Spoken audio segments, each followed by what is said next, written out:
भेंट मुलाकात कार्यक्रम में आज बिलेगढ़ विधानसभा जाना है, उसके बाद फिर एक दिन के बाद कसडोल विधानसभा है।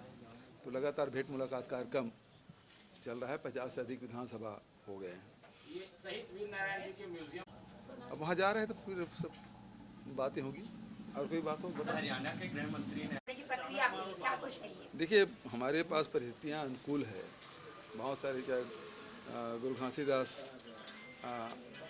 टाइगर रिजर्व कहें, अचानक मार कहें, बारनवा पारा कहें, तो बहुत सारे ऐसे बस्तर में हमारे कांगेर वैली है, ये ऐसे हैं जहाँ इनके लिए अनुकूल वातावरण है। लेकिन हमारे पास टाइगर पहले 46 थे, वो घट गए।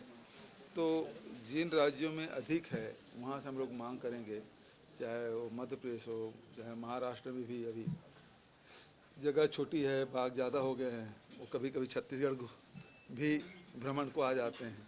तो यदि उनसे मिल जाए तो निश्चित रूप से हमारे लिए बहुत अच्छा होगा। देखिए, मैंने उनसे कहा भाई, जो हमारा केसरिया रंग है, भगवा रंग है, गेरुआ रंग है, ये सर्वोच्च त्याग का प्रतीक है।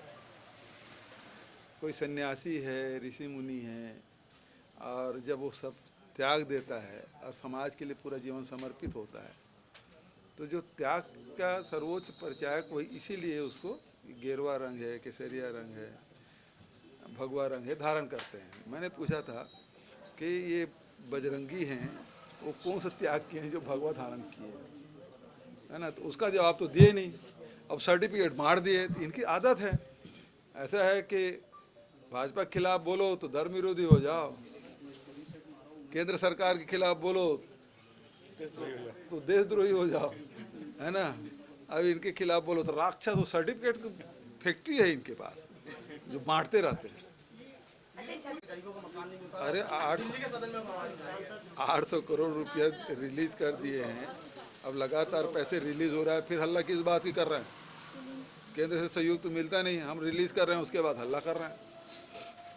2000 राहुल गांधी और सोनिया गांधी चुनाव लड़ेंगे।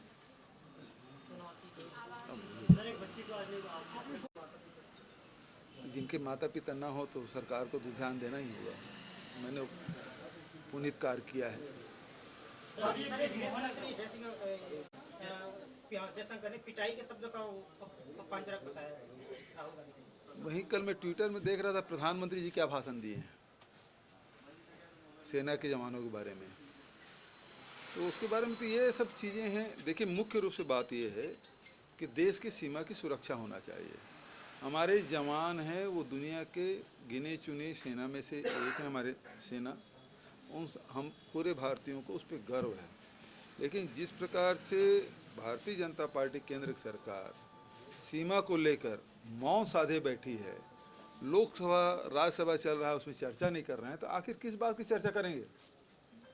ये सदन किस लिए है? चर्चा करने के लिए ना। और जब विपक्ष इस मामले में चर्चा मांग रहे हैं तो केंद्र सरकार भाग क्यों रही है? चर्चा करना चाहिए, तो ये करते नहीं और दाएं बाएं बात करते रहते हैं।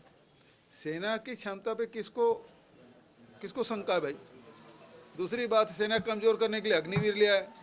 4 साल में प्रशिक्षण करेंगे कि वो सीमा में तैनात होंगे, और उसके बाद 21 साल के 17 साल में भर्ती हो गए, 21 साल में रिटायर हो जाएगा, और शादी कार्ड में छपेगा रिटायर्ड अग्निवीर।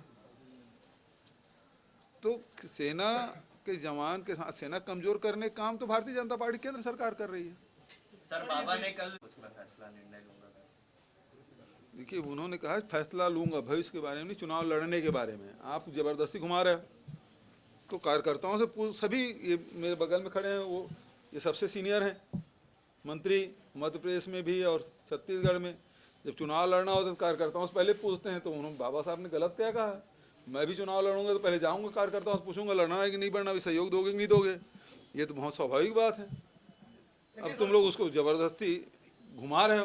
लेकिन इस पर नारायण चंदेल जी कहा कि एकला चलो पंचायत विभाग से। अच्छा, नारायण चंदेल जी को बयान देने का मौका मिल गया क्या?